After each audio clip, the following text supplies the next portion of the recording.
So this is the rope that broke and caused the water tank to fall. The rope looks pretty durable. How can it be burned through so quickly by fireworks? Why are you suddenly so serious, Traveler?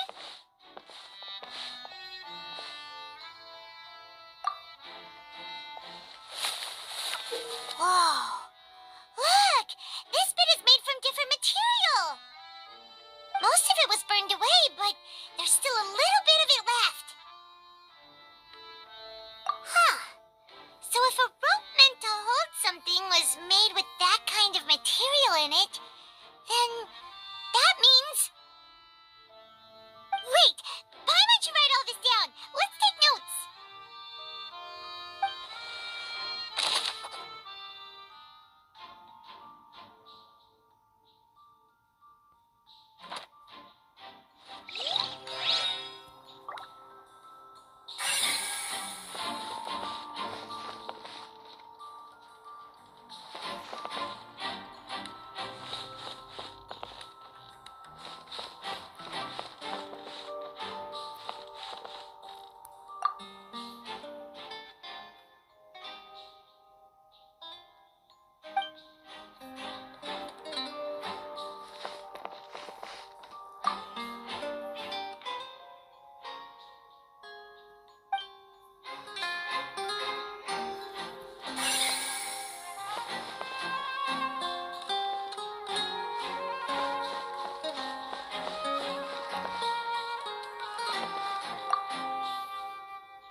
This location has also been cordoned off because the Magic Troop members are currently considered prime suspects. The investigation team is still collecting evidence. The seats were all booked in advance, so we were able to deduce the missing woman's identity by checking the guest list. Sure, it's not like this is confidential information. We will publish it later anyway when we petition the public to help us find the missing person. Her name is Halsey. She's a painter from Fontaine who's made a bit of a name for herself. Apparently, she wasn't a regular at the Opera House, but she'd been feeling some pressure with her work lately, which made her decide to come see the magic show. The Magic Troop members all claim not to know her. We have looked into her social connections. It seems that she has no personal grievances or conflicts of interest with the suspects. Simply put, she wasn't related to the Magic Troop at all, which matches the features of the previous serial disappearances. Were the victims of previous cases also chosen at random? That's how it seems to us, in any case. Apart from the fact that they were all young women of around the same age range, there really weren't any other connections between them. Okay then. No need to be so formal. If you do happen to see the missing girl, please be sure to contact us. It is of utmost importance that we get to the bottom of these disappearances.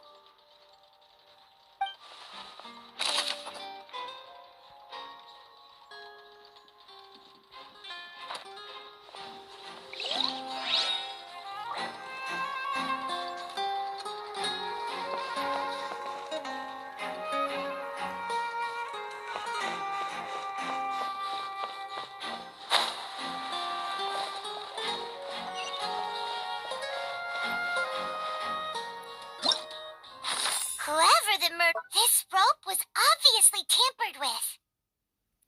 Why would it be him? How strange. Gosh, no wonder the serial disappearances never got solved.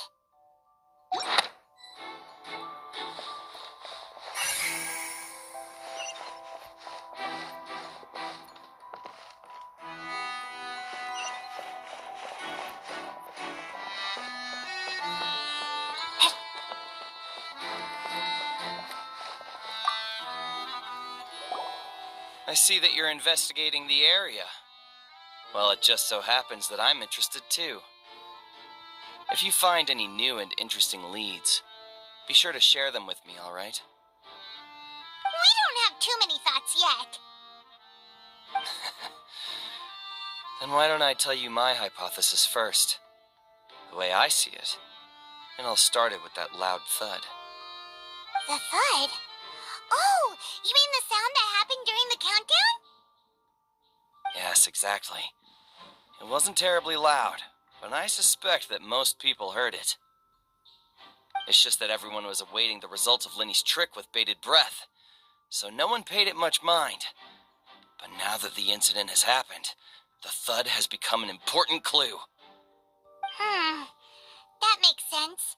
So, what do you make of it? I'm of the opinion that it may have been the sound of Lenny's accomplice, Lynette perhaps, jumping atop the water tank or something like that. And when the pyrotechnics went off, she cut the rope, sending the water tank crashing down. But wasn't the noise we heard too loud for that? Perhaps the balance wasn't right, leading to a particularly rough landing. Oh, that's true. I suppose I must reconsider. That does remind Paimon, though. What was with that sound?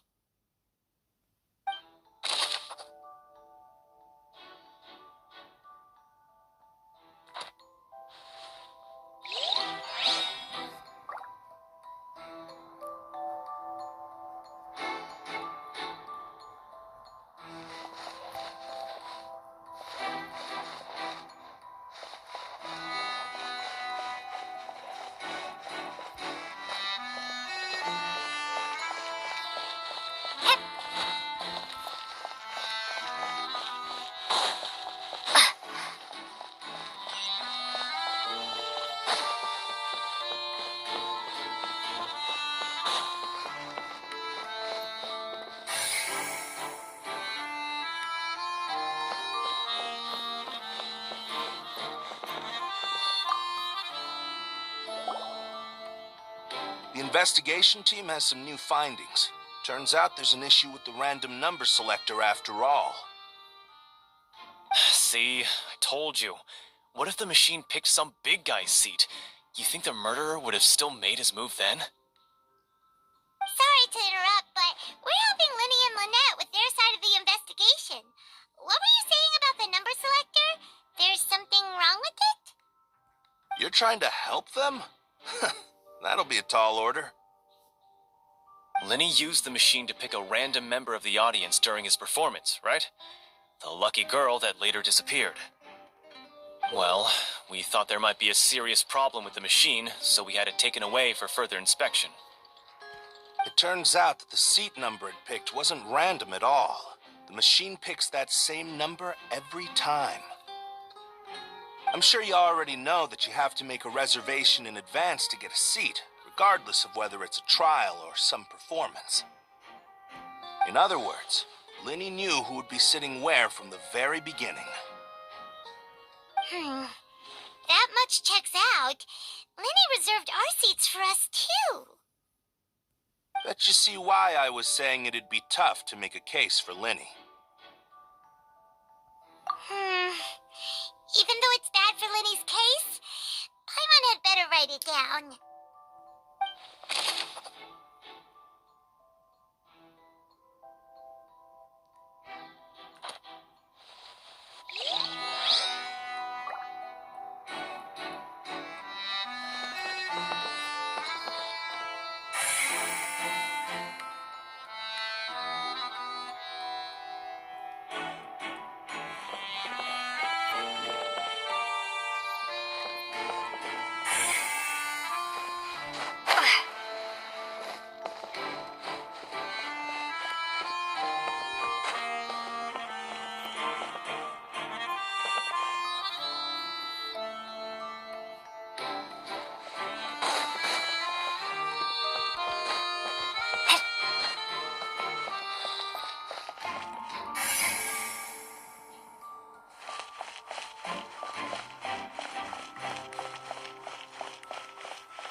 enter or exit the Opera House at the moment.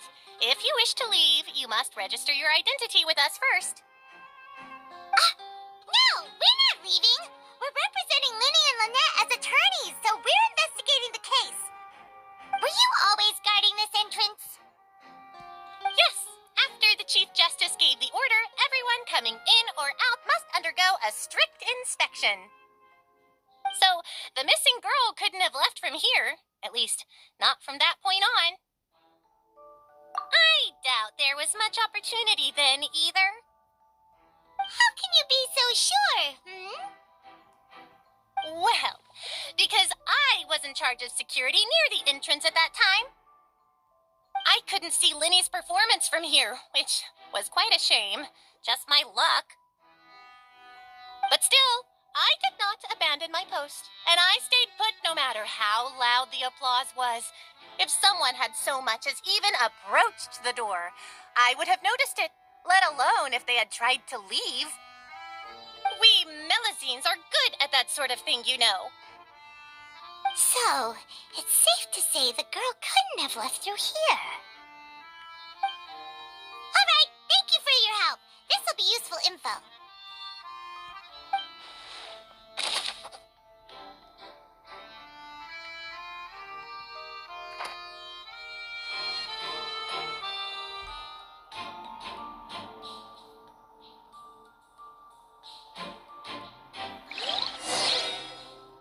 We've checked everything of note here at the performance venue. Paimon wonders how Linny's discussion with the guards is going. Let's go see, shall we? Ooh, things are getting interesting, huh? We're about to see how magic is made. Hey, you! Yes, both of you. Over here. I've been keeping an eye on you for a while now. Huh? You mean us? That's right. If I'm not mistaken, you're also among those who wish to cut down the thorns and pursue the truth. No? And by the looks of it, you're not from Fontaine. Well, you're right on the more about that one, but who are you?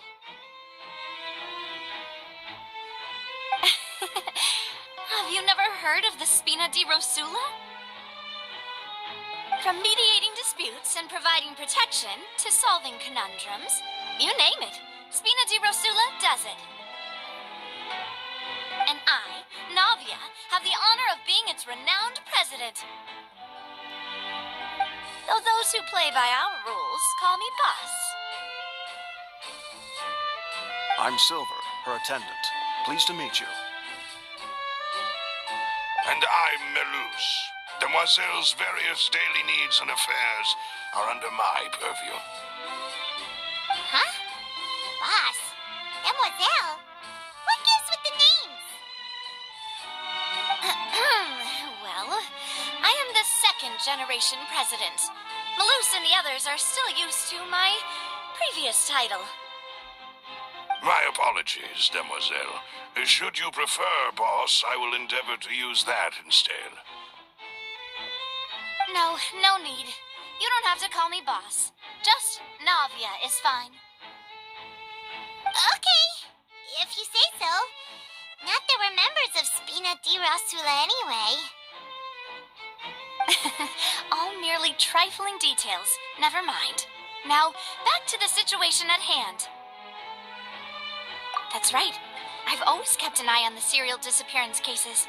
My interest stems from a matter back from my father's time. Judging from the look of things, I find Linny an unlikely mastermind. Really? We think so too.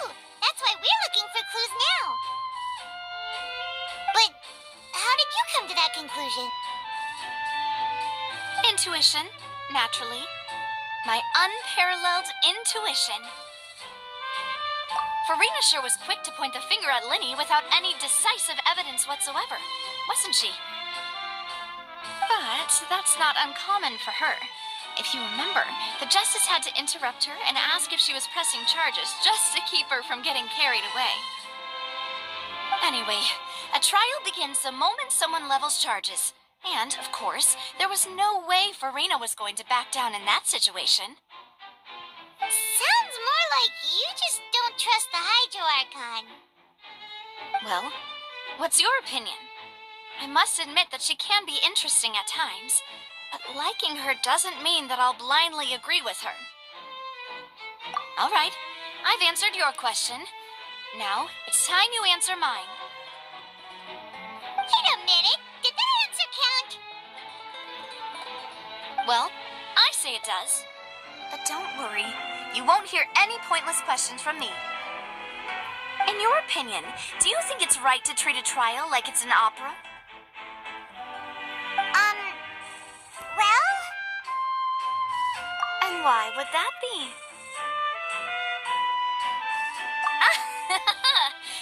See, Silver and Maloose?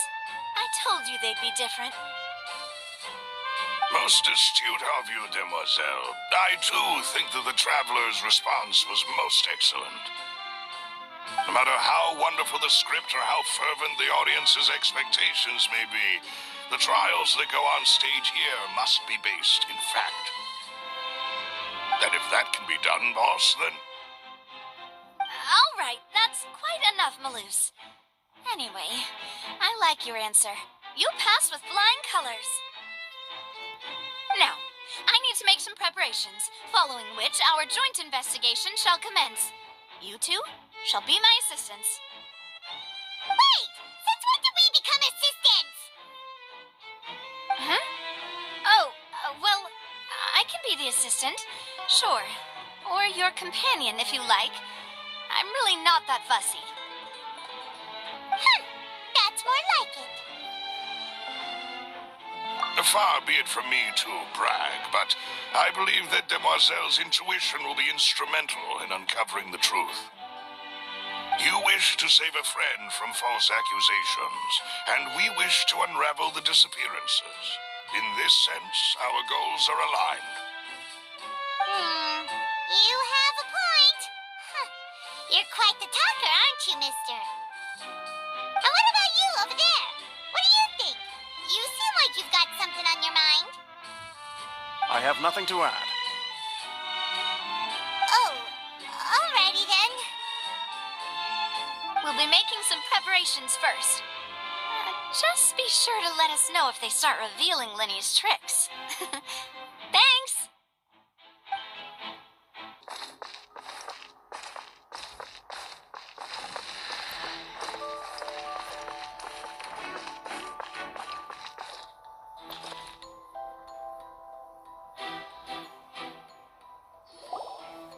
Understood. Then I will be going with you. Just so you're aware, I will be monitoring your actions and making notes as necessary. Very good. Thanks for being so agreeable. I'd pull a rose out of my hat as a gift for you if I could. You may spare the pleasantries. I'm just doing my job. You've arrived. Who's this? Me? I'm Spina di Rosula's guardian angel. If you've got a problem, I've got the firepower. Sorry, I got a little carried away there. Call me Navia. I'm a partner of theirs, and will be helping investigate this whole situation. And these are my companions. Would you mind if they join as well? Fine by me. Oh, new helpers? I would be most grateful. Well, let's just say we're tagging along. It's not every day you get to see the secrets behind magic performed on such a large scale. I appreciate your kind interest. Come with me. We'll be heading below stage.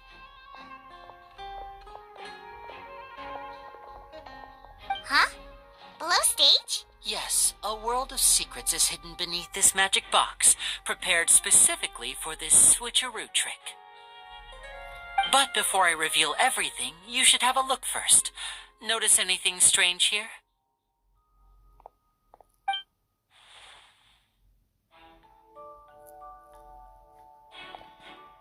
I'm not trying to be dramatic. Remembering the details of a trick will help you understand the methods used to perform it more easily.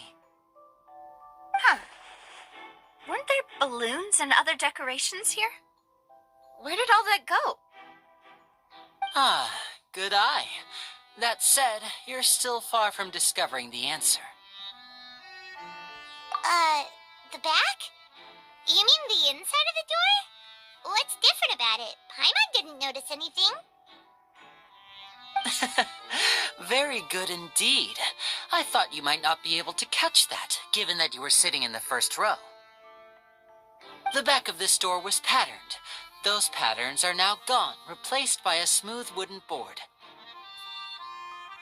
So, if you put 2 and 2 together, what do you get? Exactly. All right, let's go. I'll tell you how it works as we head down.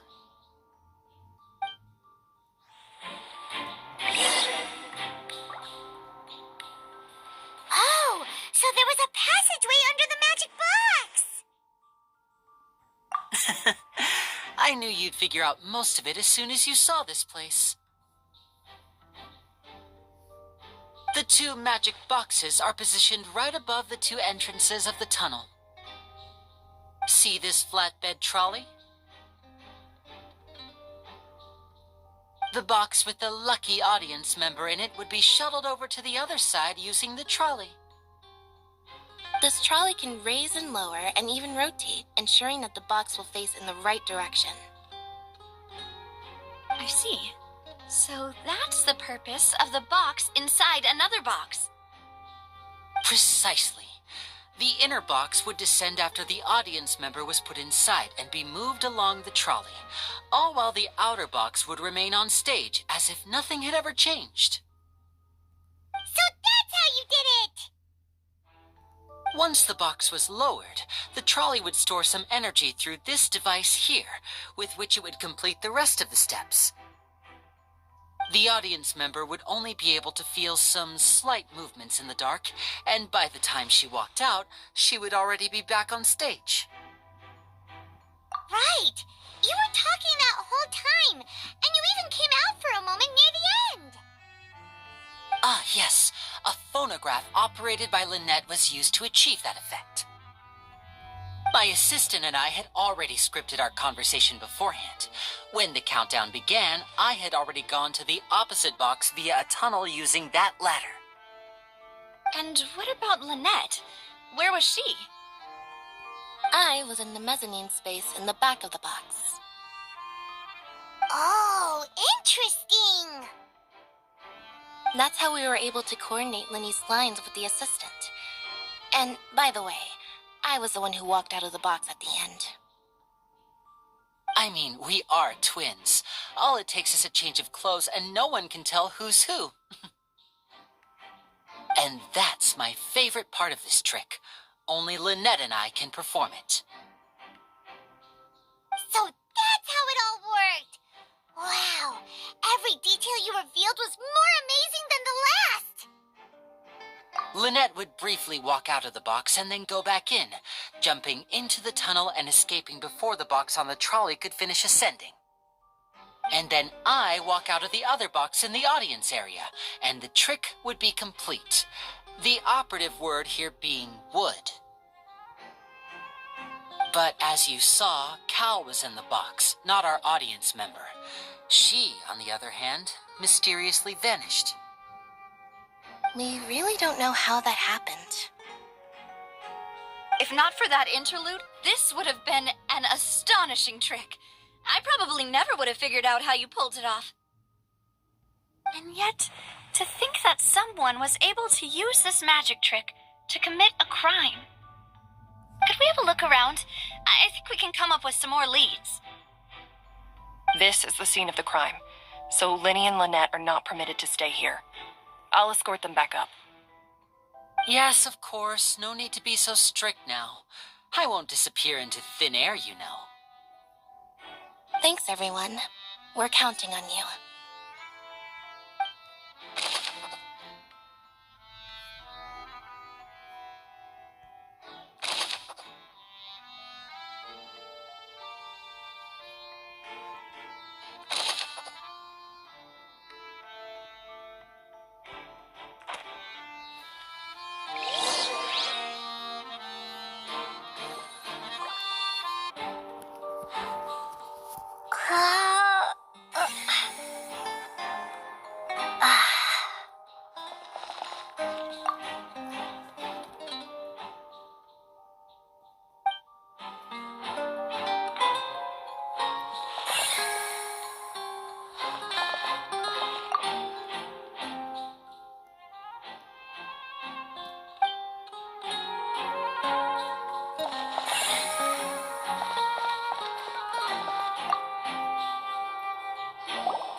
floor is wet. Please be careful not to slip.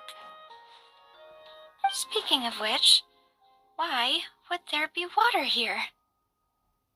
Oh, Paimon knows! It's one of those tricks where you pour water into a jug and then flip the jug over only for the water to disappear. And here's a broken vase. Huh. Did the trolley knock it down while moving?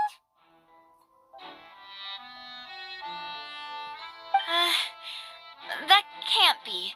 The trolley moves along tracks from start to finish. It couldn't have hit the vase at this distance. Let's note this down too and think about it later.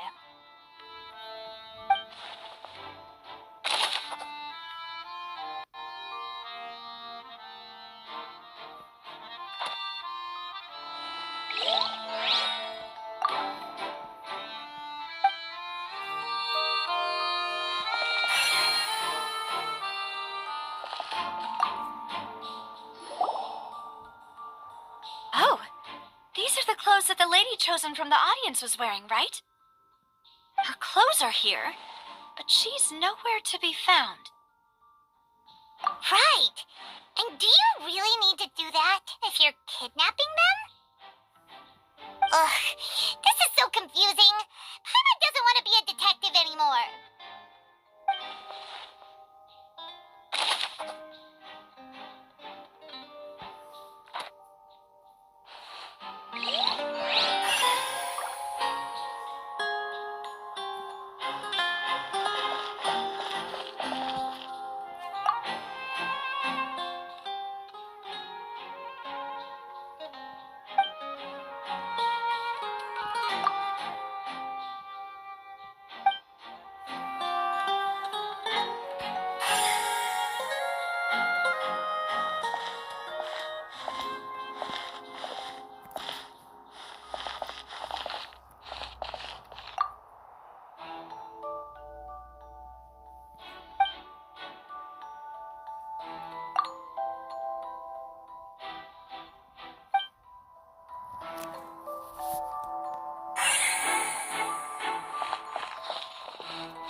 What is this place? It seems someone could fit through here. Huh. Could this have been the suspect's escape route? Alone, perhaps.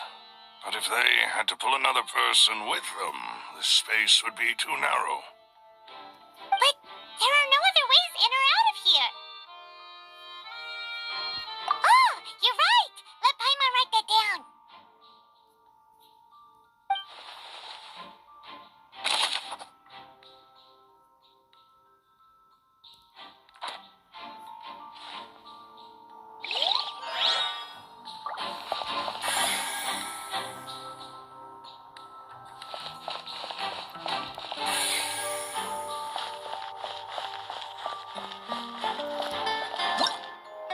Why would it be him?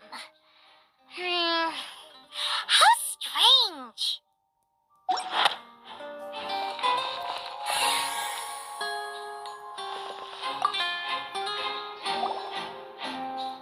Huh. What's this? Looks like a hook tied to the end of a rope. Huh? There's all kinds of odds and ends here. Perhaps it was a prop for a different trick. But why would it have been left here? Whatever it is, let's make a note of it first.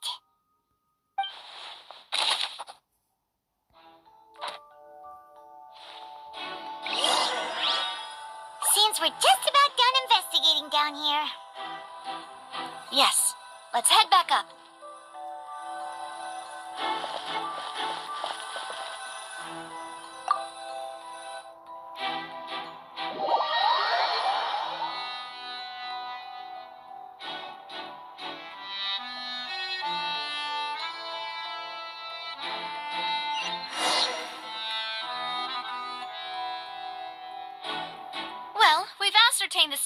crime scene.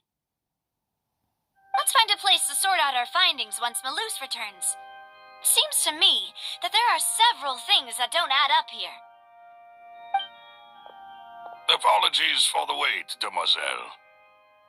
So, what did the guards say? Did the criminal escape through the vent? They believe the odds of that are very low, since the vent leads to the Opera House's basement. The guards have checked the area carefully. No one left through the basement during the performance or after the incident, and no one was found hiding there. So the tunnels become like a secret chamber then. You know, like the kind you usually see in novels. The plot thickens. Halsey's disappearance and Cowell's death are both quite inexplicable. No wonder Farina was so confident in her accusation. All the current evidence points toward Linny and Lynette. In other words, the charges are very likely to be upheld unless we make some considerable progress. Charges and then trial. So if the charges are upheld, they'll announce a sentence? That's right. This is how a trial goes in the Opera House. During the proceedings, the Chief Justice and the oratrice will hear statements from both sides. That's right. This is how indemnitium is produced. The statements from both sides, the defenses from attorneys, witness testimonies, and even the audience's emotions will all be projected on the oratrice. To put it simply, it's as if the oratrice has its own will and is a judge in its own right. This also precludes any kind of favoritism on the part of the Chief Justice. Not that this has ever happened anyway. Once both sides have finished speaking, the Chief Justice will make his final decision. This, too, will be used by the oratrice as a reference. Then, finally, the oratrice will be consulted by officials. The result it returns is the will of justice itself. Huh? So that machine is the one that actually decides? I'm on button of Alec called the shots. In practice, there is very little difference. Both have always come to the same judgment, which is why people have great faith in the Chief Justice. Yes, the guards also asked me to convey that none of us will be allowed to leave this place before the trial. Huh? Why? Because we've chosen to act as the twins' proxies. That makes us persons related to the case.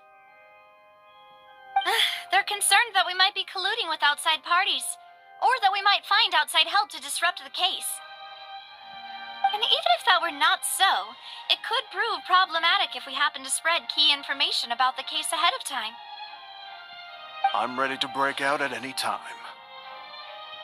Whoa! There's no need for that. Paimon thinks they have a point. That said, are they providing food? Of course. I just hope you don't mind the lack of options. I'm afraid that catering to all tastes is not in the cards, nor is any guarantee of balanced nutrition. In that case, let's just sort out our findings together here. Pity. I was hoping to take you to try some of Fontaine's famous desserts, too. I mean, what better way to properly think through our findings than over some tea and sweets? Huh. Breaking out suddenly doesn't seem like such a bad idea after all. Just kidding. Paimon will still do her best, even if there are no snacks. What do you mean, no snacks? Of course we'll have snacks. If we cannot buy some, then we'll simply make some. Huh? Here? But how? Understood, demoiselle. Everyone, please come with me.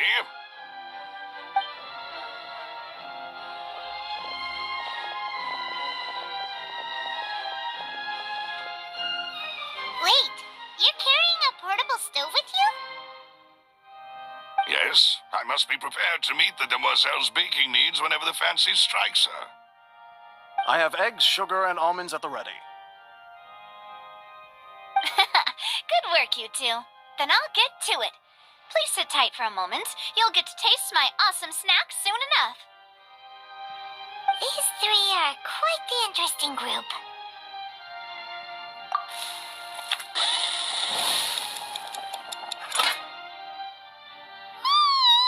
And Paimon thought it smelled good while it was still in the oven. Oh, it's even better now. Paimon can't stop drooling. From the way you had these two guys carrying all that stuff around, Paimon thought you'd have them do more during the baking process. But you ended up doing the entire thing by yourself. Beating the egg whites, grinding almonds, everything. I was applauding.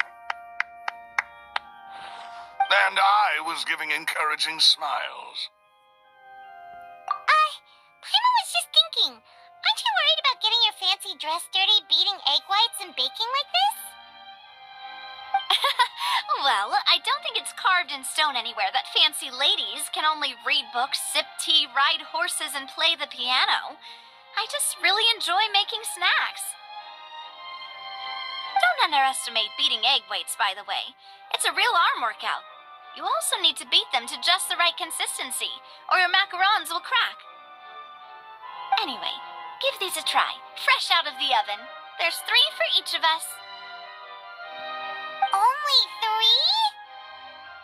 Well, eating too many sweet treats might send all that sugar to your head. You wouldn't be able to think clearly about the case on a sugar rush, would you? Tea is ready to be served as well.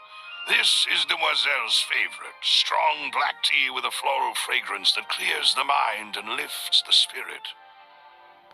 No need for concern. I'm merely doing as I should.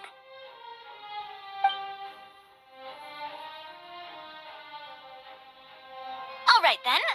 Down to business. As Paimon mentioned previously, the tunnel seems to be something of a secret chamber. However, we can assume that Linny and Lynette were not alone within it. Some criminal also occupied its sealed confines. The magician twins could have committed the crimes, of course, but they lack any logical motive. Exactly!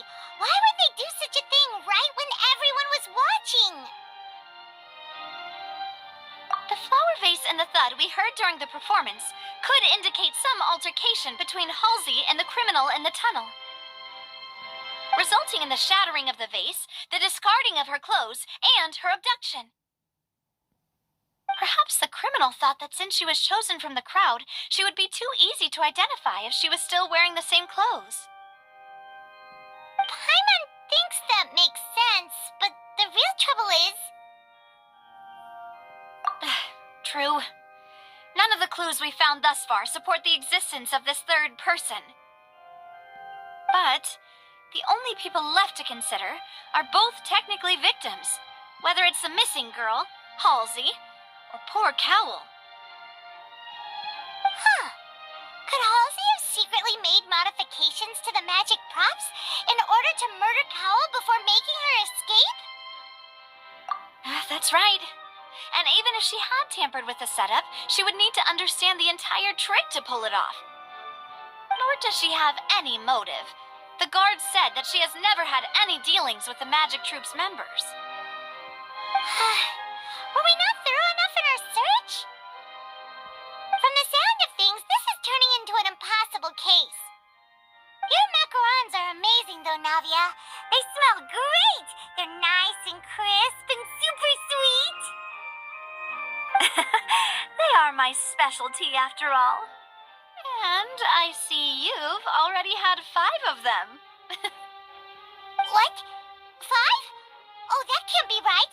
Paimon only counted 3, honest. Please don't worry about it. At my age, a few less sweets might actually be a good thing. No. Being greedy is one thing, but Paimon knows how to count. Besides, Paimon knows that if she ate too many, then others wouldn't have enough. Wait, even you don't believe Paimon? How could you?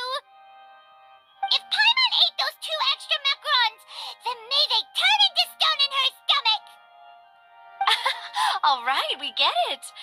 Well, I suppose one of us might have gotten too engrossed in our chat and eaten them by mistake. No big deal. Maloose, set up the stove again, if you would. Huh? What are you doing? Making sure everyone gets 3 macarons, of course. Exactly. We don't want to trouble you. As you wish, demoiselle. And I have the egg, sugar, and almonds. Well, this really is your hobby, huh?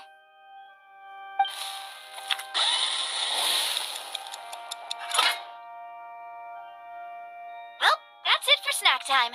I'm going to have another look around the area. I don't know what we're looking for yet, but we've still got some time. As attorneys, I suggest the two of you think the case over again. It would be awkward if you got all tongue-tied on stage during the trial. All right, thanks for your help and for the snacks. It was nothing. A small task for the Spina di Rosula. Silver, Maloose, it's time to go. I'll be back if I find anything new.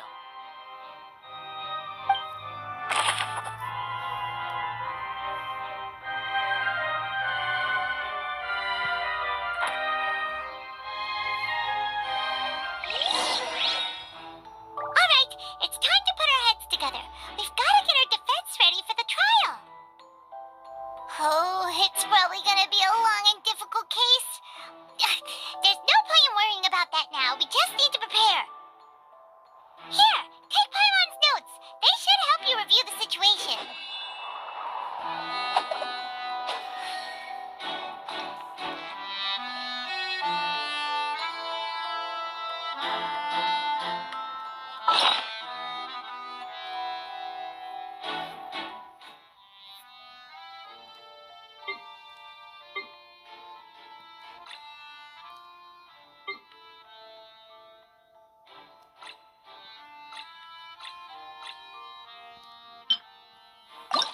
Why would it be him? How strange. Gosh, no wonder the serial disappearances never got solved. We all heard that noise, didn't we?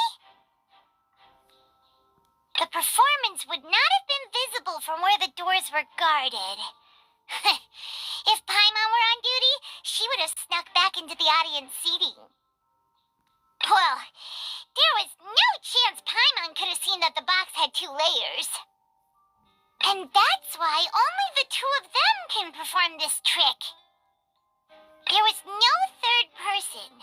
And Paimon didn't eat more than 3 macarons either. Digging a tunnel just for a magic trick? Whew, that must have been a lot of work. That size wouldn't have been a problem for Paimon.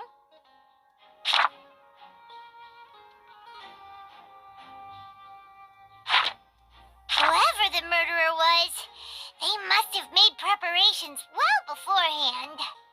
This rope was obviously tampered with. People needed to register and reserve a seat for the show. That, combined with this number selector, could allow you to pick a young lady instead of some old fogey. This is probably a prop, too.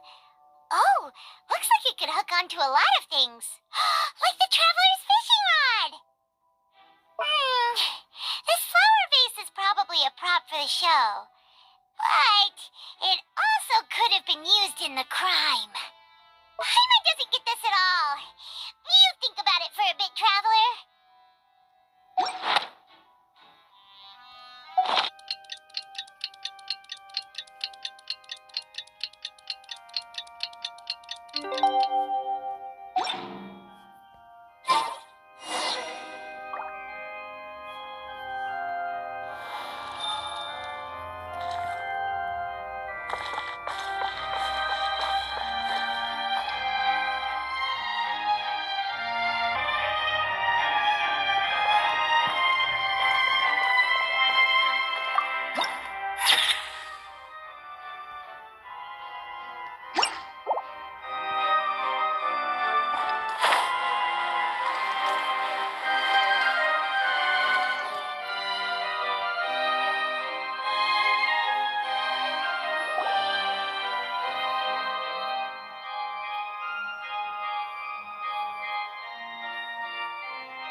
suspect Lenny and Lynette, at least we will be supporting them from the stands. Besides, I doubt Farina understands any more about what happened than we do. Thanks, Navia. Well, we'll be going then. Best of luck to you.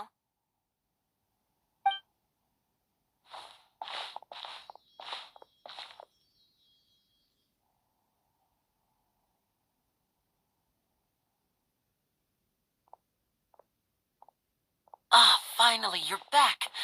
Well, how did your investigation go? To be honest, you might be disappointed. No. We're already very grateful that you were willing to help. Well now, don't you all look disappointed. Don't tell me that your investigation came up empty-handed. That was to be expected, of course. The guilty can never produce proof of their innocence. But don't let that stop you. I shall be terribly disappointed should you, my most anticipated foe, concede so easily. Since both parties are present, I declare that the trial regarding the magic show incident is now in session. Firstly, in order for the audience to understand the causes and results of the incident, could we please have Mr. Linney explain the trick? Yes, of course. I will explain while Lynette demonstrates on stage. All the necessary items have been prepared.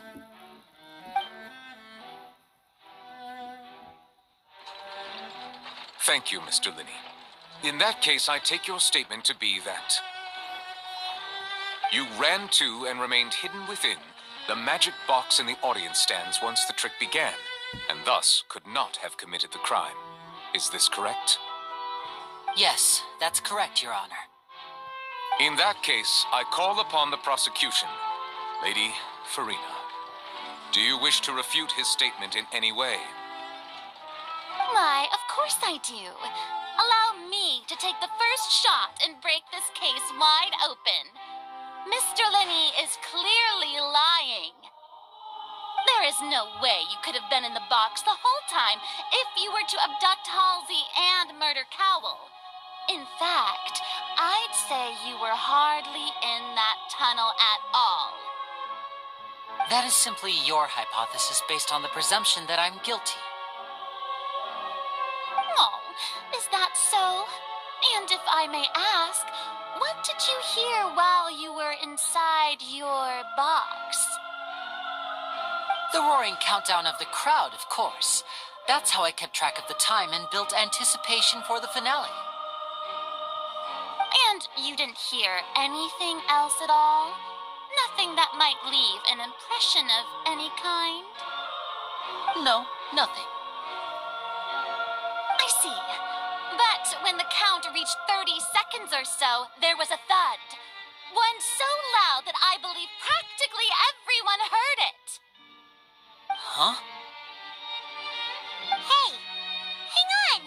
Something's not right here. Yeah, I'm sure he could have heard a noise that loud from inside the box. I was right by the box, and I definitely heard the thud.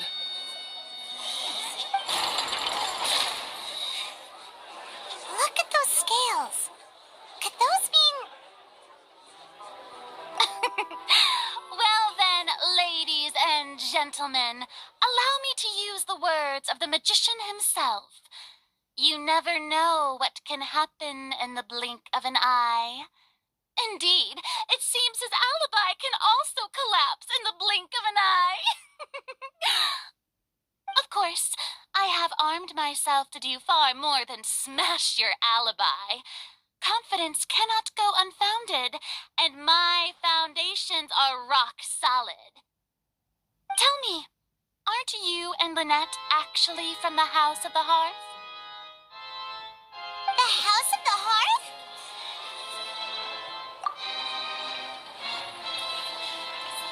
No wonder they did something like this. So the serial disappearances were the Fatsui's doing. Now it all makes sense. I've got a feeling that what happened on stage probably wasn't just an accident.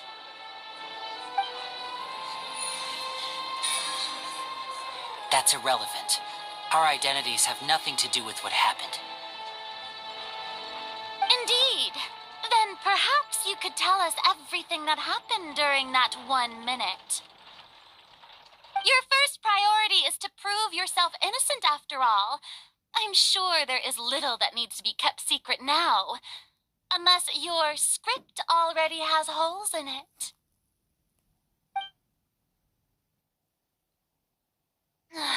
The Outlander is speechless. My, oh my, don't they look flabbergasted? Now comes the infighting and discord, I suppose. This was almost too easy.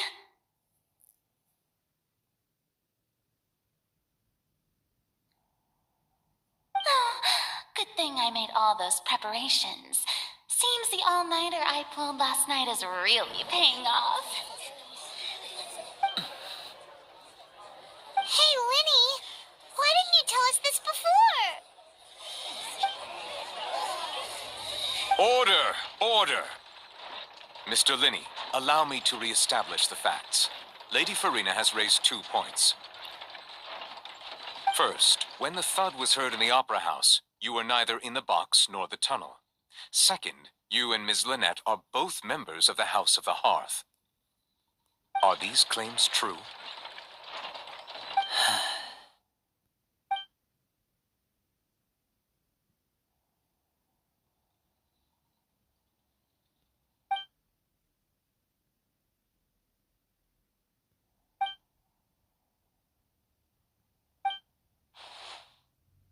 Please answer my question, Mr. Linney. I'm sorry. Yes, they're true, Your Honor. I knew it! Well, that's it. We might as well move on to the sentencing already. What should we do now? Granted. In that case, what is your request? Is that really necessary? They're already as good as guilty. The defendant deceived their own attorneys. What is there left to discuss? Order! Order, I say! Your request is reasonable, and we shall adjourn. This trial will reconvene in 1 hour. So you would stick to Mr. Linney's defense even after knowing what you do now? You certainly have more professionalism than I thought. In that case, my dear audience, let's allow the joy of victory to steep for a little while longer.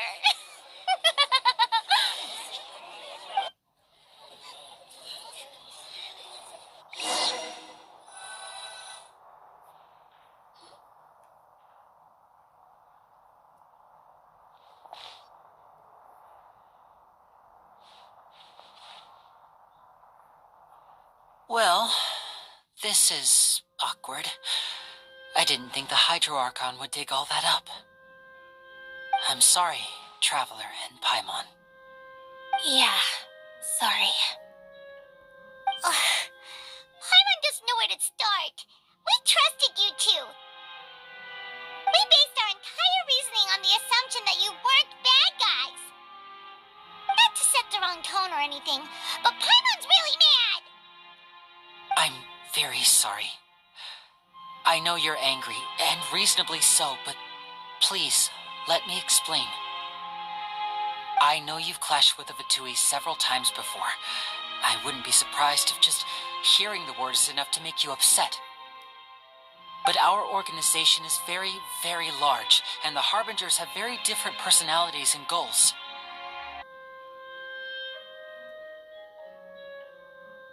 Right now, we want to save people.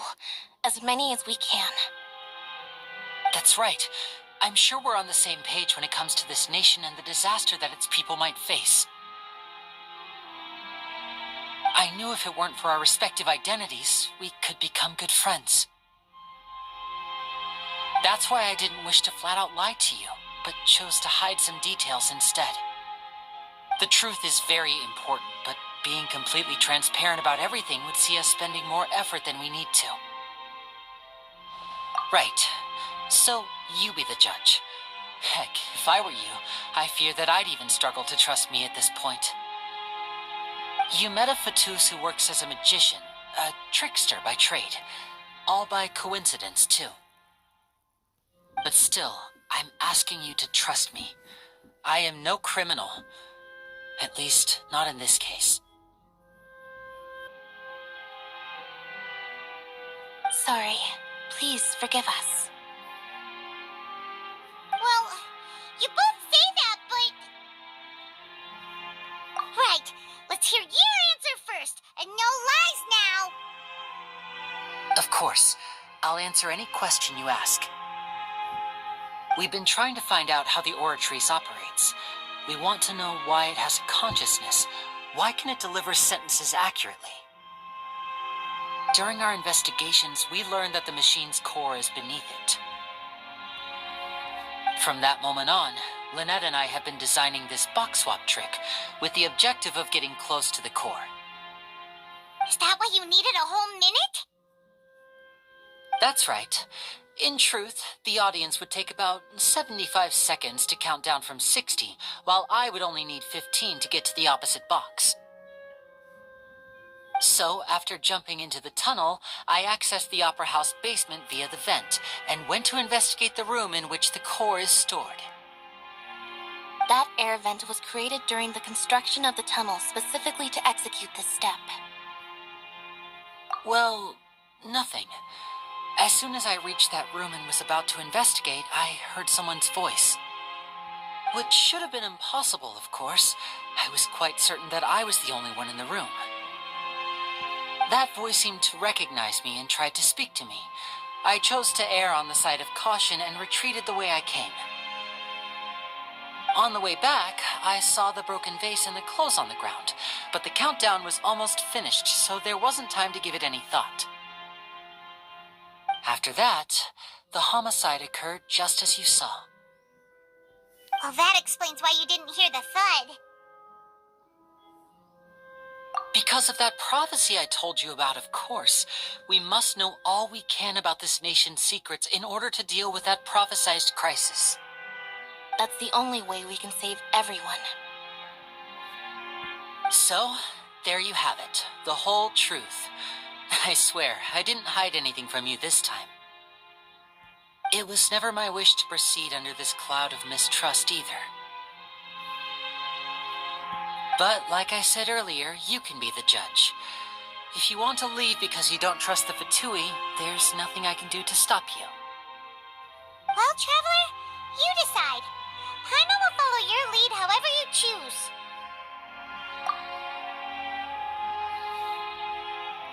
Okay, thank you. Thanks for giving us a chance. The current problem is that the scales are tipped pretty badly against you two. If we want to refute the Hydro Archon's accusations, we're gonna need a seriously watertight defense. Huh? Oh, Paimon thinks she gets what you mean.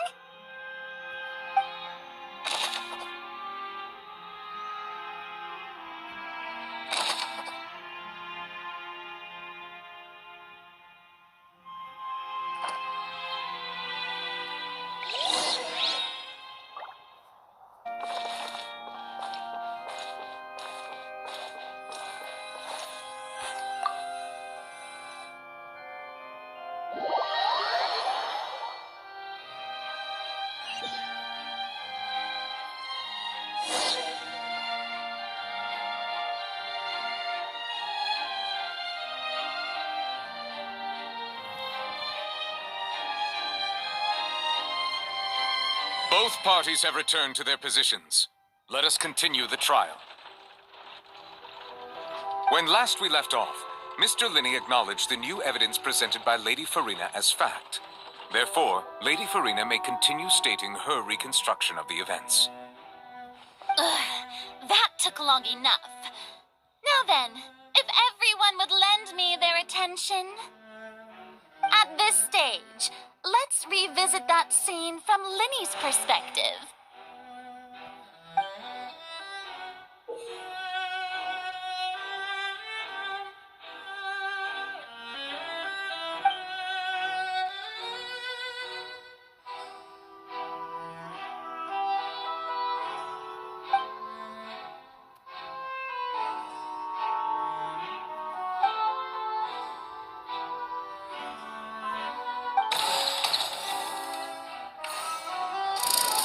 Countdown began, he entered the tunnel.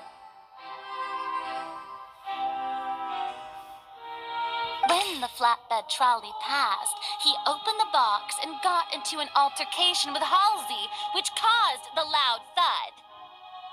He did not realize that this sound could be heard by everyone in the opera house, which is why he claimed earlier that he could not hear the sound.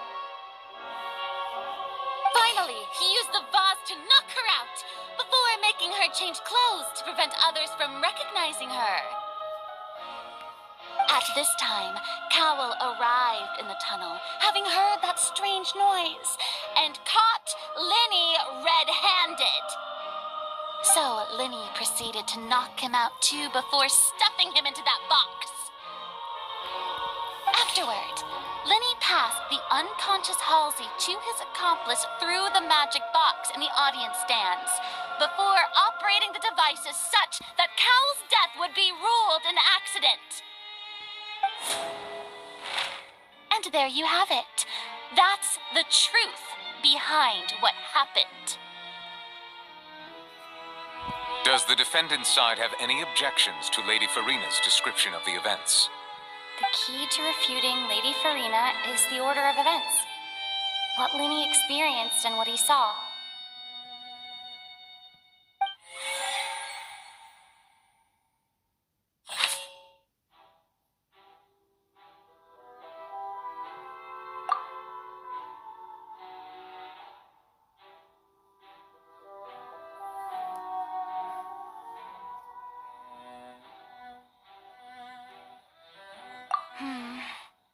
Seems this won't produce a particularly effective rebuttal.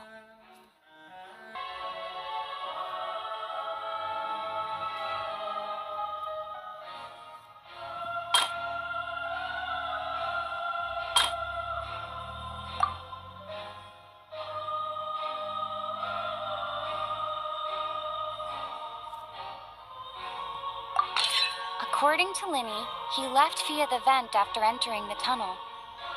He couldn't have had that altercation with Halsey.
Linny did not take part in the underground altercation.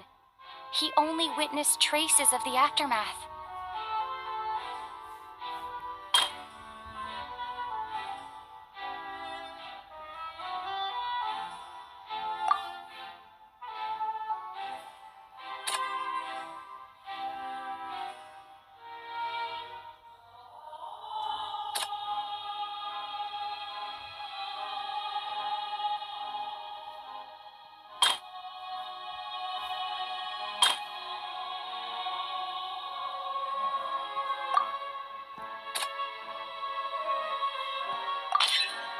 Linny went to the room that contains the Oratrice's core. This is the actual truth. Attention! Ace Detective Paimon has something to say! When the countdown started, Linny did indeed go into the tunnel. But he immediately used a vent to access the Opera House basement, which is where the underground core of the Oratrice is stored.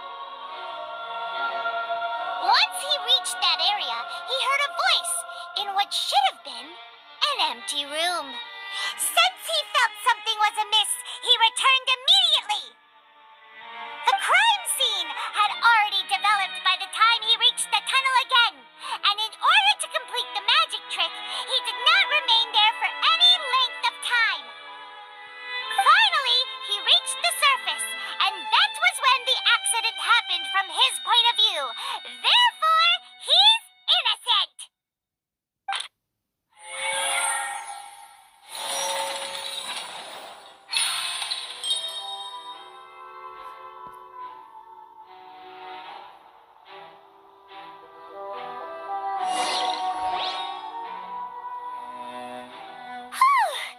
Paimon did it! Paimon actually managed to say all that! Wasn't it awesome? In other words, you believe that he knew nothing of the incident? That's right! My reasoning? If that's the case, then if Cowell hadn't entered the tunnel, who was the entire setup meant to kill? Assuming that what you say is true, Linny only needed to kidnap the young girl to cause a new disappearance case. What would the point of killing someone on stage be? Oh, they have a point. That's right, you tell him! And that's why they're partners of mine. They've managed to turn things around. Oh, well, your denial is very strident, I'll give you that. But what proof do you have to back your claims?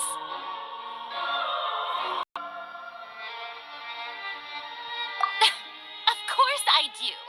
If he had been in the magic box the whole time, how could he have not heard that sound? Why do you ask? You're saying that he wasn't.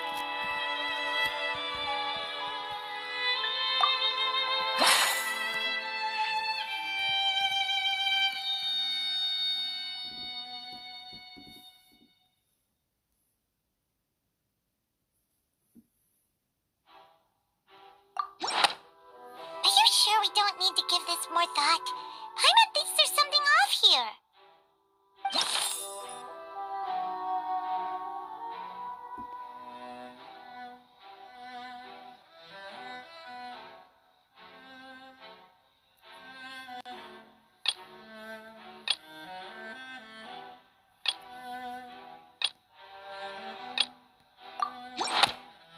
That's right! Linny wasn't in the box or in the tunnel. That's why he didn't hear anything strange during the performance. This means that when the crime happened, Linny had already entered the basement via the vent. The same clue you used to disprove his alibi has now become the best proof! How do you like that? Well played.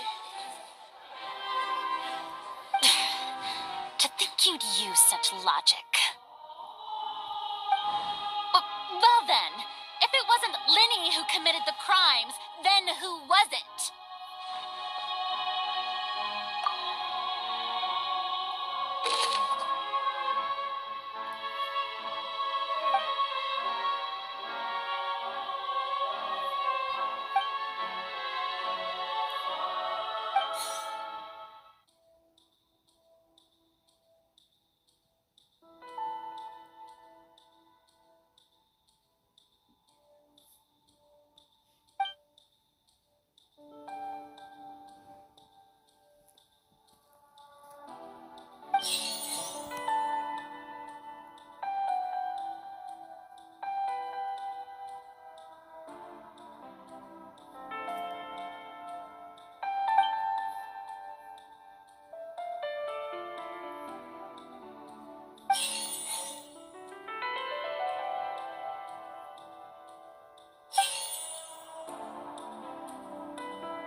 The deceased's name is Cowell, Linny's assistant.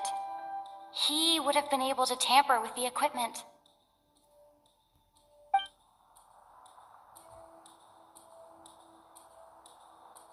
Halsey is the missing person and an ordinary audience member. Or could there have been a third person involved? Is that really a possibility? Halsey is the missing person and an ordinary audience member. Or did she have her own scheme all along?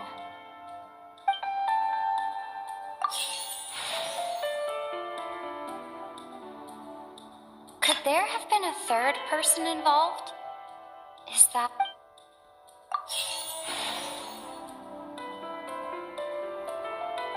The deceased's name is Cowell, Linny's assistant. He would have been able to tamper with the equipment.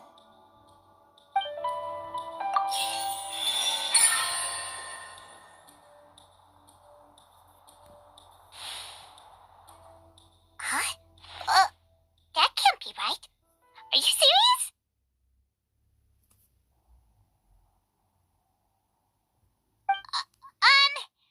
The killer was, in fact, Cowell, the deceased! Oh, is that so? How interesting! Let's hear your reasoning then. What I must do next is recreate the truth. What Cowell did, and how he went from would-be perpetrator to victim. No one entered or left the opera house through its entrances. So, where would the criminal have wanted to take Halsey? The deceased's name is Cowell, Linny's assistant. He would have been able to tamper with the equipment.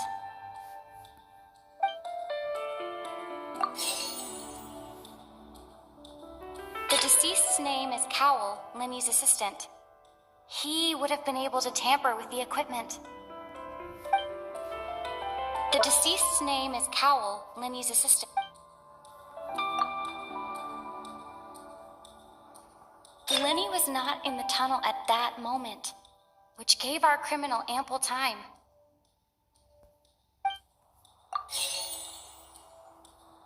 It would have been tough for both people to fit into that vent.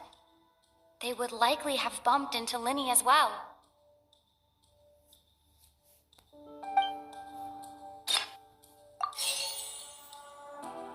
The sound we heard may have come from a clash between the missing Halsey and the criminal.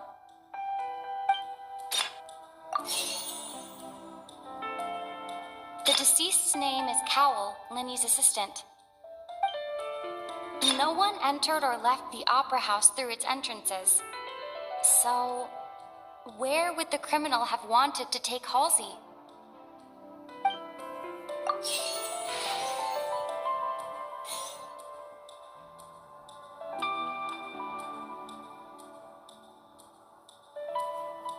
Halsey's clothing was in the tunnel. It would have been tough for both people to fit into that vent. They would likely have bumped into Linny as well.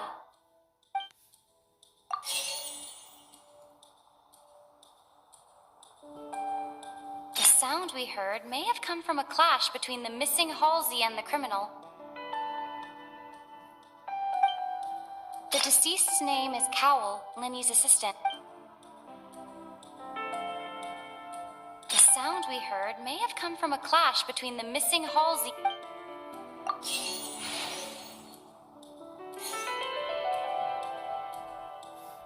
No one entered or left the opera house through its entrances. So, where would the criminal have wanted to take Halsey? The sound we heard may have come from a clash. The deceased's name is Cowell, Linny's assistant. He would have been able to tamper with the equipment.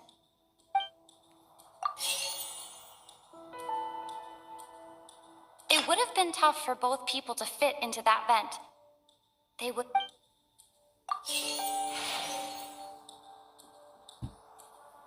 Halsey's clothing was in the tunnel.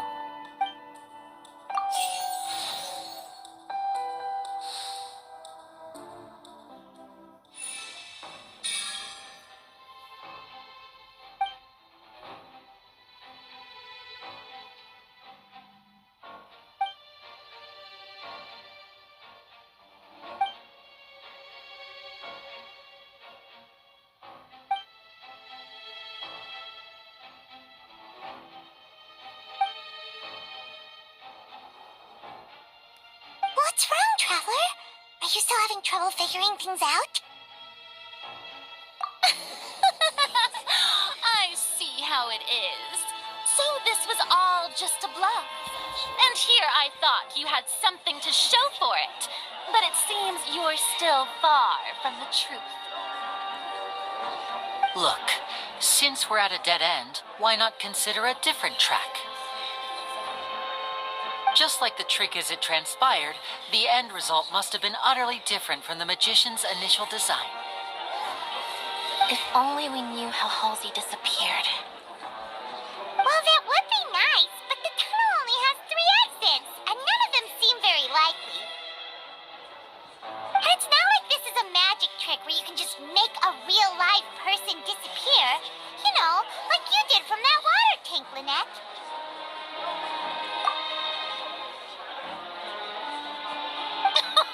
Excuse my interruption, dear opponents, but do you not see that the crowd is growing impatient?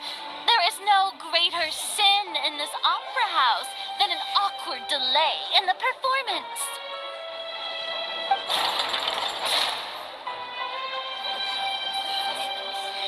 If the defense is unable to make further effective arguments, we will move on to the next stage of the trial.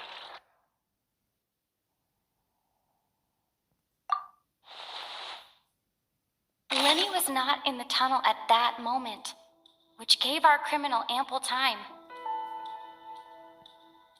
The sound we heard may have come from a clash between the missing Halsey and the criminal. The deceased's name is Cowell, Lenny's assistant. He would have been able to tamper with the equipment. The vase was not broken by chance. It was used to cover important evidence. The water.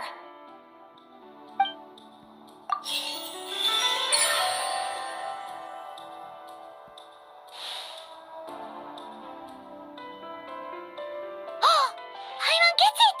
It all comes together if Halsey disappeared instead of being kidnapped. Lynette escaped from the water tank, vanishing gradually and leaving only clothes behind. If there's a similar method where a person could be transformed into water... Just a moment, please. I do hope you know how preposterous you sound at the moment. How could a person ever be transformed into water? This is reality we're talking about here, not some magic trick. Must we really? I should think that of anyone. Your friend Linny already knows this truth very well. Magic tricks are ultimately just illusions and misdirection. But Halsey's disappearance is very real. We're talking about 2 completely different things. Even so, I trust the traveler's judgment. The truth must be out there somewhere. Perhaps some new line of reasoning may open if we try to gather all the focal points that don't make sense. Since Cal was the deceased, we haven't placed much attention on him. But given that we aren't making much progress with the case, it wouldn't hurt to have a look at his belongings, would it? People really do come up with all sorts of harebrained schemes when at the end of their rope. The way I see it, your suggestion that we broaden the scope of our investigation is nothing but a tactic for stalling the trial. Nevertheless, I believe that this is a reasonable request on the part of an attorney. Since the trial does indeed appear to be at an impasse, I believe that additional evidence may help us make more progress. Guards, please step into the lounge and examine the personal effects of the deceased, Cowell.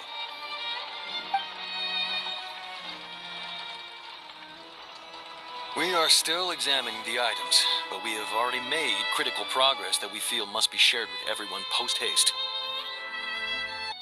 We discovered several test tubes of fluid within Cowell's baggage, each labeled separately.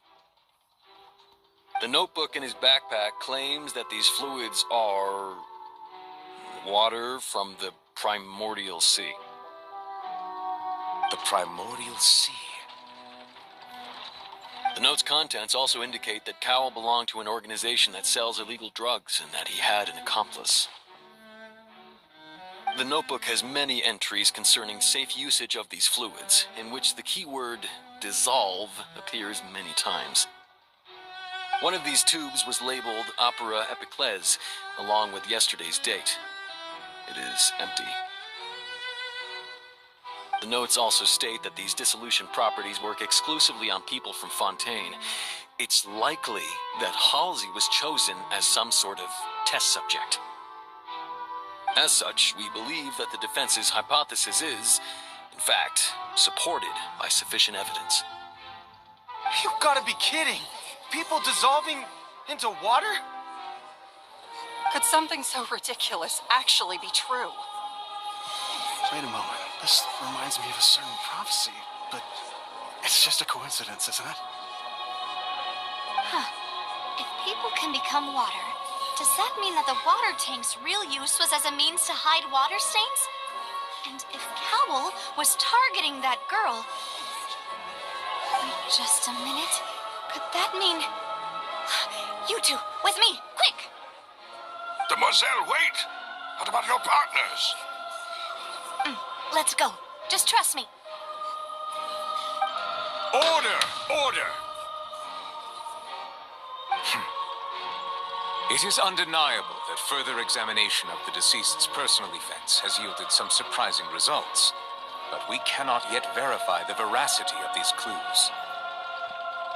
Still, let us assume that these clues are indeed authentic, albeit with the understanding that Ms. Halsey has yet to be found. Guards, please continue examining the items along these lines. Mr. Linney, it appears your hypothesis is supported by the evidence, so please continue speaking. Of course. Thank you, Your Honor. If we uphold this hypothesis, I believe that many of this case's seemingly unrelated clues can be connected together. Right! Like the metal hook! That one didn't make sense at all. Let's think about this. Cowell's methods must have something to do with that water from the primordial sea.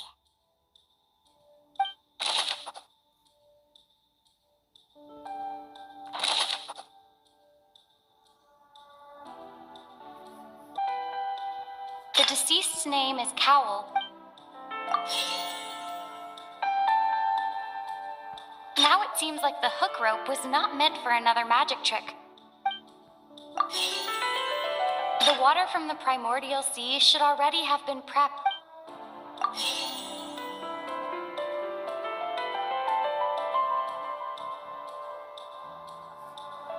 The rope that strung the water tank up was lit by the fireworks and cut. As such,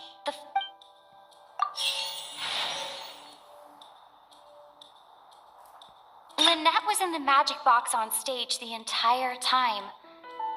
Did she? I remember there was something else within the inner layer of...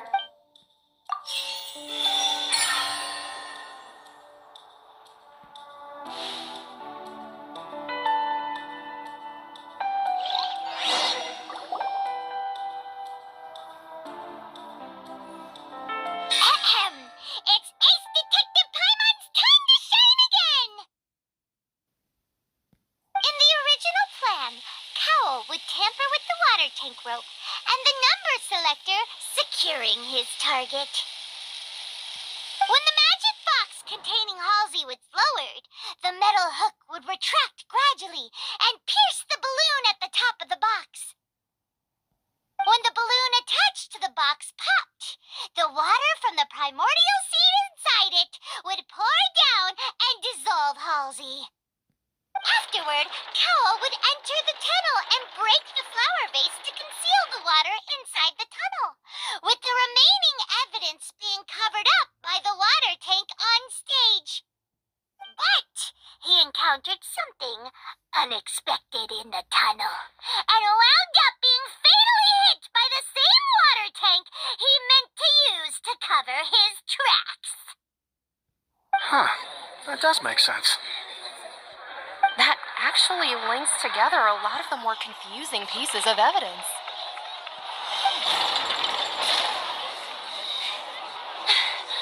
Oh dear, what do I do? Even I think they sound convincing now. Have I falsely accused an innocent person? What a humiliation. Now, it seems like the only point of contention remaining is the exact circumstances that led to Cal's death. His notes mentioned he had an accomplice who could be related to the situation. On that note, the guards have just contacted me indicating that they uncovered new evidence. I shall now invite him on stage to share it with us. Thank you, Your Honor. We were just inspecting the luggage of the other people involved in this case. And we found an identical sample of the water from the primordial sea among Linny's personal effects. What? That can't be. Oh, I see. Well, how wonderfully comedic to have your own counterattack only to come back and wound you. Does this not clear all doubt? My dear citizens, my loyal audience, allow me to present my reasoning and bring this performance to a swift close.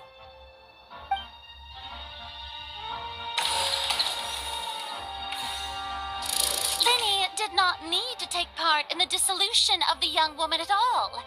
Indeed, he did leave the scene via the vent. Having made modifications to the props beforehand, his accomplice Cowell then caused Halsey to vanish using the water from the primordial sea. But upon his return, in cruel avarice, Linny desired sole credit and prepared to do away with his partner in crime. Ultimately, he knocked Cowell out, and the tool meant to cover the crime up also became a murder weapon. Now, as much as I regret having come to such a viciously straightforward conclusion, it does seem that the famed Fatui is quite the cold-blooded and ruthless organization.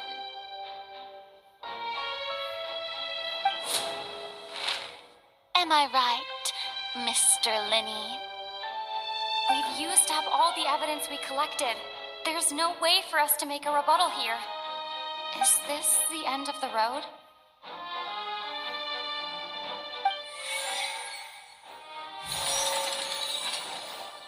Oh no! I can't think of anything either. It doesn't look like there's any way around this. Seems using the water as new evidence was too good a move. Why did this have to happen now? I think we've all seen enough now, and we have ample witnesses to my flawless reasoning. I believe this is indeed the finale. Now then, my good, noble Chief Justice, should we not, in your view, move... Excuse me, everyone, but I must interject. Miss, I must ask you not to shout and to respect the ongoing legal proceedings. Oh, come on. Don't be hasty. I have a good reason for interrupting, you know. Now, would anyone here like to take a little break from all this debate and see a little magic? I'll show you an amazing trick. One that can bring a young woman who has disappeared back in the flesh, right before your very eyes.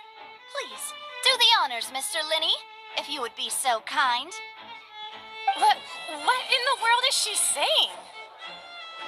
No offense, miss, but miracles like that are beyond my scope as a magician. Come on now, don't be silly. Magic is all about misdirection, isn't it?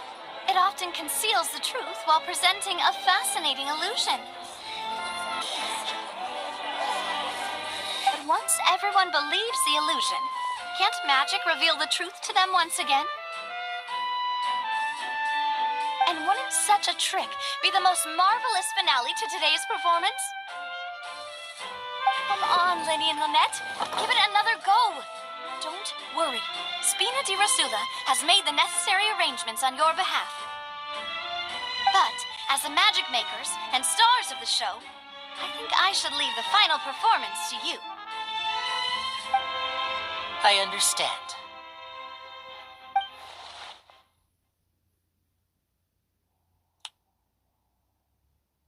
And voila!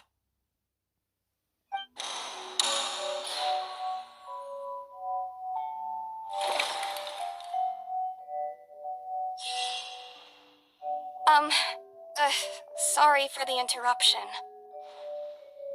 Wait, isn't that Halsey?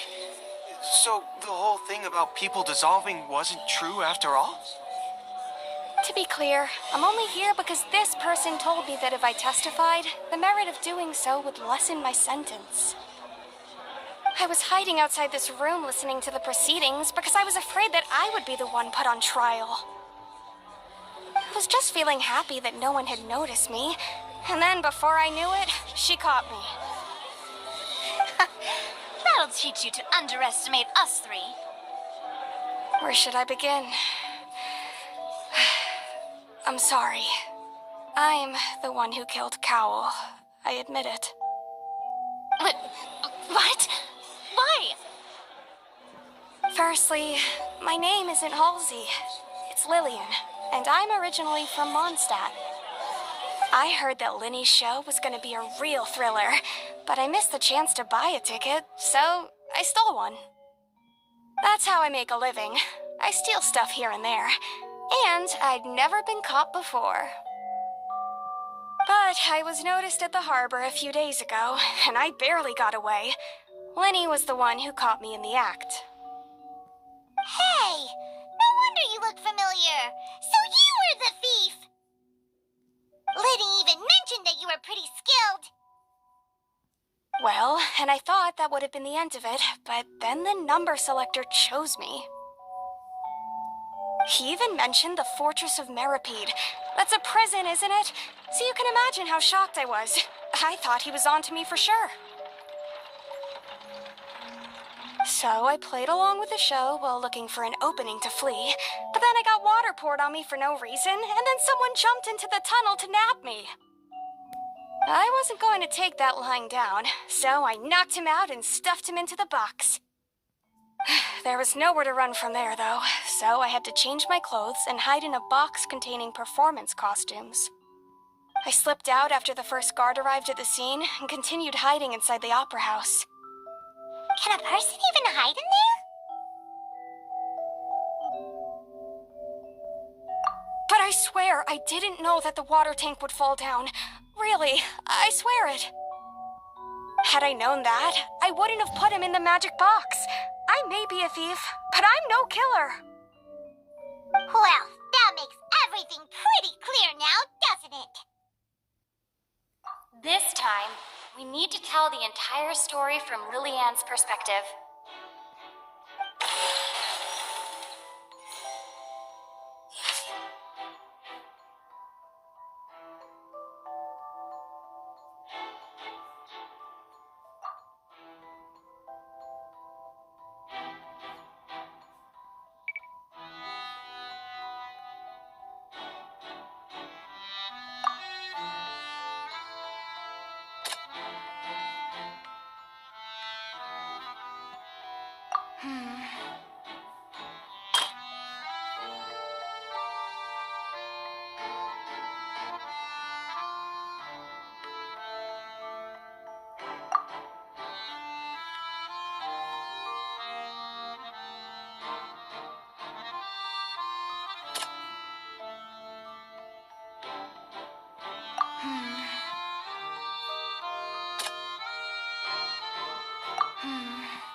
Lillian was afraid that she would be recognized if she left, so she changed clothes and hid, biding her time. Just what...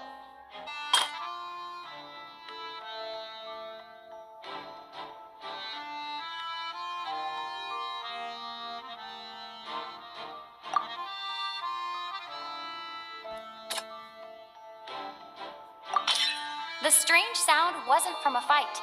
It was Lillian's attempt to break out when she was frightened.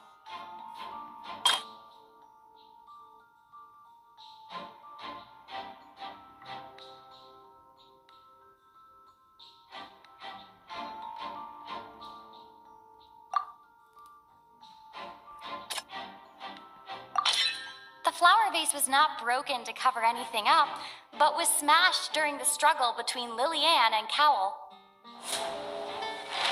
And it's Ace Detective Paimon time! Having been selected out of the blue, Lillian panicked. Her panic only intensified after she entered the tunnel and had water poured on her head. So she kicked the door open, producing the thud we all heard. Hearing the commotion, Cowell leapt into the tunnel, only to discover that Lillian had not dissolved. He did not know that Lillian was not from Fontaine, but was a thief who made her way in by stealing a ticket. Mistakenly believing that the water from the primordial sea needed time to take effect, he tried to force Lillian back into the box. The two broke the flower vase during the struggle, but Lillian came out on top, knocking Cowell out and putting him in the box.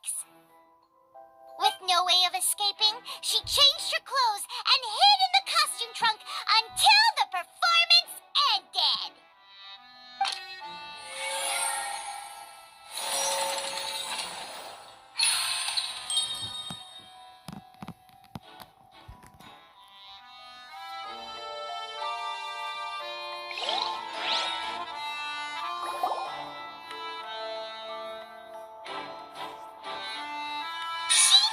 She would have to go through guard inspection if she tried to leave afterward.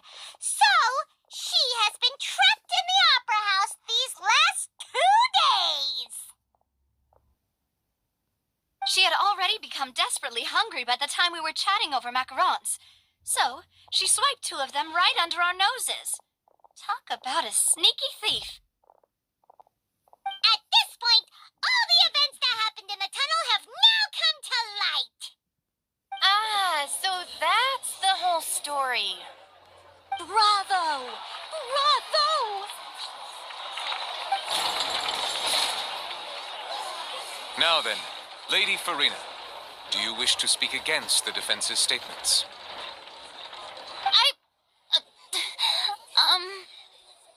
Please answer the question, Lady Farina. Also, if I may add, the trial has not yet ended. As such, I request that the prosecution not leave the room before the proceedings have concluded. What? Are you reading my mind now? No, I have no further arguments. I admit defeat. But really, could you at least have left me with some dignity? Wow, look at that! She's like a deflated balloon now. If there are no objections, then as the Chief Justice of Fontaine, I shall once again repeat the full sequence of events. The actual perpetrator of the serial disappearances, Cowell, selected his next victim from the audience reservation list. With some modifications to the selector, he could ensure that the pre-selected young woman would be chosen. To cover up any evidence while committing the deed, Cowell thought of allowing the water tank to fall, which would conceal the water left behind after the young woman was dissolved. He also tampered with the rope suspending the water tank, using the fireworks at the end of the performance to cause the tank to drop and hide the watermarks. He poured the water from the primordial sea into a balloon during the preparation of the magic box and stuck it to the box's lid. Finally, he passed the prepared hook on a rope through the gap in the magic box's door when bringing the young woman to said box. When the magic trick officially began, the box containing the woman was lowered into the tunnel, tightening the hook rope and bursting the balloon containing the water. If all had gone to plan, the young woman would be dissolved at this time. However, Lillian was not from Fontaine, and thus fled the box with a loud noise. Realizing that there was trouble, Cowell entered the tunnel and met Lillian.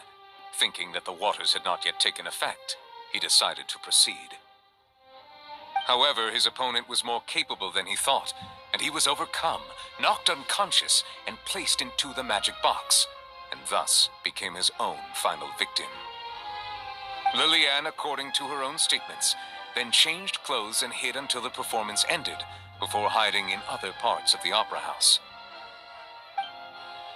As for Linny, he was in the underground structures within the opera house, and was thus ignorant of these happenings. From this reconstruction of events, we can conclude that Linny, the accused, is in fact innocent.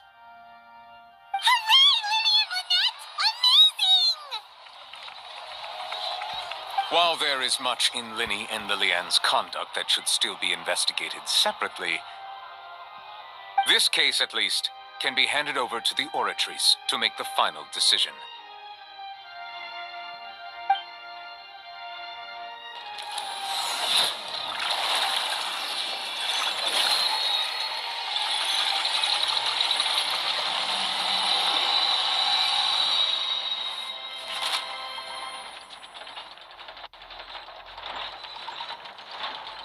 As such, Linny and Lynette are officially declared not guilty.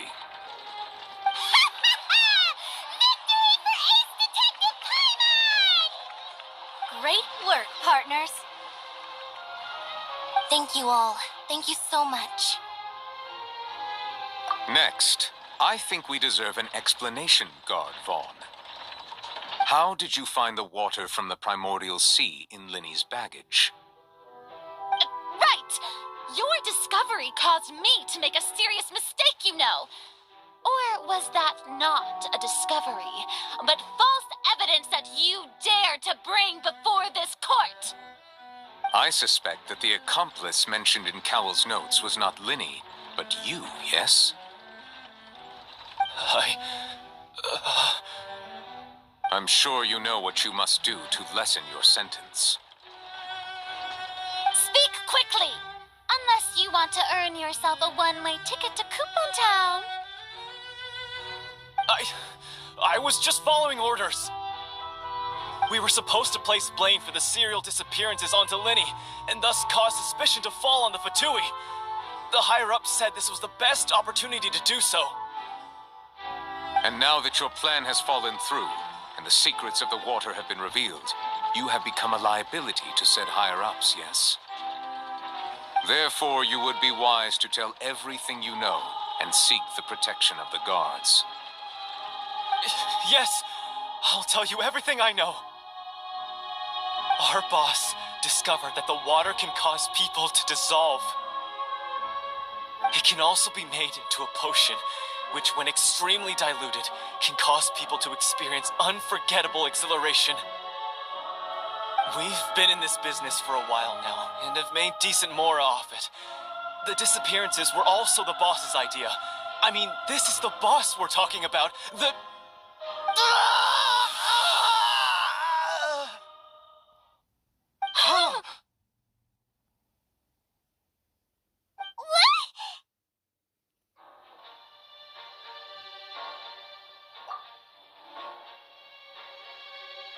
And now he can no longer talk.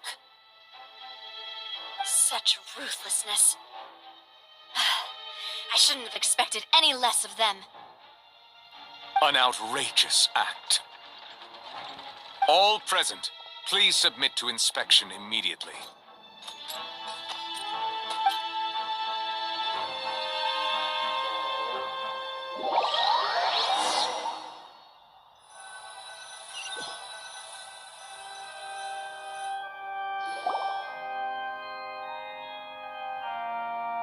So, we're just going back now?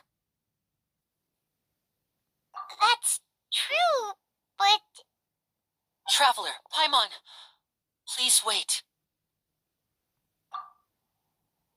Lenny. I know you may not want to speak to me right now. Maybe you don't even want to look at me. But still, let me thank you again for defending me to the end, even after you learned that I'm a member of the Fatui. I guess. But regardless, I'd like the opportunity to set things straight. I didn't approach you with any ulterior motives or ill intent. I've spoken to you as myself, just plain Linny this entire time. As for why I'm a Fatus, it's because the goals of the House of the Hearth align with those of an orphan like me. That's all. That was how Father, who you might know as the Knave, approached recruiting us back then too. A knave? The one who controls the House of the Hearth? She's your father? That's right. And since we're here, I was wondering, would you mind hearing a story? It's about back when our parents first died. Lynette and I were left wandering the streets. To survive, I took to surreptitiously observing an older street performer who did magic. It took me several days to figure out how he pulled off his amazing tricks. I took my sister through several streets until we found a crowded corner, and we began to perform magic tricks there. To my surprise, we proved to be pretty popular, and we could at least stop worrying about where our next meal would come from for a time. But I didn't want my sister to remain a street rat together with me forever. Before long, an aristocrat came to me and claimed that he wished to take us in after watching my performances. So you went from orphans to nobility just like that? That was how we felt at first, too. As if fate was on our side and we could say goodbye to those painful days. But I gradually discovered that while we were called foster children, he was really after my talent for magic tricks. He would constantly take me to all sorts of banquets to garner attention, which he would then use to expand his social circles. That doesn't seem too bad either. Better than roaming the streets at any rate. It took a while for me to realize just how dark his heart really was. After one particular performance at a banquet, I discovered that Lynette was not on the same return vehicle as me. I waited a long time after we returned home, but she did not come back. I went to that noble's bedroom and asked him about her whereabouts. The answer he gave me was, she caught the eye of the most eminent person at the banquet, so I sent her over as a gift. I mean, you'll be able to perform your magic regardless of who your assistant is, yes? Oh no. So he was gonna... But wouldn't Fontaine's laws deal with such people? As far as outsiders are concerned, this is a relationship akin to adoption or foster care, and they have their ways of escaping the eye of the law. I managed to ferret out the location of the mansion of that so-called eminent person and hurried through the night. But by the time I leaped over the walls, avoided the guards, and made my way in, all I saw was the moonlit ground covered in blood, and the knave standing there in the darkness. So, she'd already taken care of that guy. That's right. She had rescued my sister before she could come to any harm, and had even discovered several girls hidden in a basement, all of them orphans. Father, the knave, might have seen something in me, and so she made me an offer. The House of the Hearth welcomes you, for your interests align with ours. Here, none will ever betray you. Indeed, betrayal shall never be permitted here. I was hesitant to trust her. I had just been betrayed by nobles. But she was also quick to destroy the noble who had taken us in at first, giving us back our freedom. Oh, so that's how the two of you joined the House of the Hearth.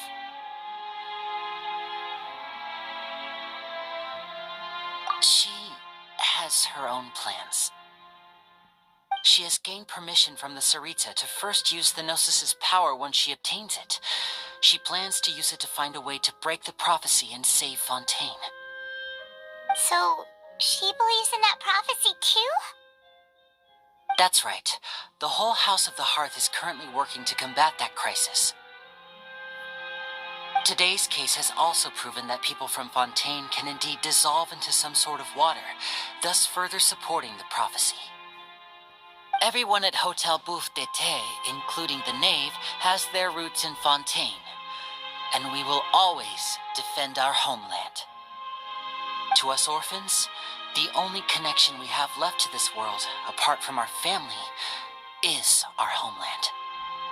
So, from small deeds like distributing magic pockets to huge schemes like stealing a Gnosis, everything is aimed at dealing with that prophecy. It's all right. I understand. The only thing I can do is relate all this to you. I just hope you can understand that even as a member of the House, I have never stopped making my own decisions, and that I believe what I'm doing is right. If you should need anything at all in the future, feel free to find me. I will do my best to help you, as plain Linny.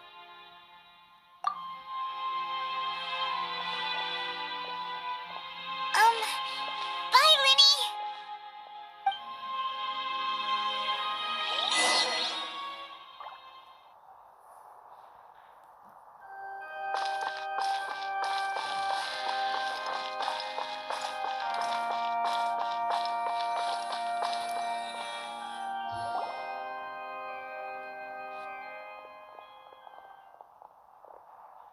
Hey there. What was with the disappearing act you pulled right as the trial ended? Were you looking for us, Navia? Well, this whole thing isn't exactly over, is it? I do feel that we're getting closer to solving the serial disappearances case, though. Don't you think so, too? Huh? What's wrong, my dear partner? Besides, are you sure we're the ones who can crack a case that's been cold for decades now? And given that there's new evidence from the trial, there should be a trail of breadcrumbs for the Hydro Archon's people to follow now, right? I see. Well, I won't lie. I'm a little shocked to hear that from you. But I suppose you are just travelers who have only arrived in Fontaine, after all. Sorry. I might have been too presumptuous. Don't say that, Navia. Oh, and we were having so much fun investigating with you, too. It was like having new waters flowing into a stagnant mire, causing new hope to spring forth, and the reflection in the murk to become clearer. Sorry about that. I'm a bit prone to nostalgia. Don't mind me. Wait, shall we have a farewell meal? You know, to commemorate our time as partners? Huh? Do we really need to get that formal? Well, guess you really did treat us as partners, huh? Well, I'd just like to have a proper ending to every important memory. That way there are no regrets later. Anyway, it would just be a meal, so it shouldn't take up too much of your time. You don't have to twist Paimon's arm. If past Navia's treating, count Paimon in! Oh, wonderful. In that case, why don't we return to the court of Fontaine and head to the Hotel de Bourg? I believe we'll make it just in time for dinner. All right, then. Let's have our farewell meal.